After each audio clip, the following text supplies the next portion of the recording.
అంతా కూడా గ్యారప్ చేయాల్సిన బాధ్యత ఉంది. దానికి కర్మయోగి ట్రైనింగ్ ఇన్స్టిట్యూట్ ఉపయోగపడుతుంది. మనం కూడా దాన్ని రీఎన్ఫోర్స్ చేయడానికి ఏమేం కావాలో చేస్తున్నాం.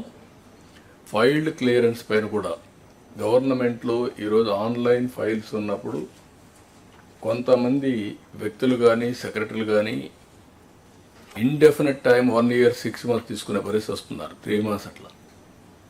అంత టైం మనం తీసుకుంటే ఏ విధంగా మీ నిర్ణయాలు సమర్థనీయం అనేది కూడా మనం ఆలోచించుకోవాల్సిన అవసరం ఉంది. ఇప్పుడు క్లారిటీ ఉంది. లాస్ట్ మైల్లో ఏ వ్యక్తి ఎన్ని రోజుల్లో ఫైల్ క్లియర్ చేశాడు కూడా క్లారిటీ వస్తుంది. ఎందుకు క్లియర్ చేయలేదు కూడా మీకు ఒక అవగాహన ఉంటుంది. హైరార్కీ వైజ్ మీరు చూసుకుంటే కన్సర్న్ మినిస్టర్స్కి ఆ డిపార్ట్మెంట్లో మొత్తం యాక్సెస్ ఉండే పరిస్థితి వస్తుంది. అదే సమయంలో కన్సర్న్ సెక్రటరీస్కి మీ డిపార్ట్మెంట్ అంతా ఉంటుంది.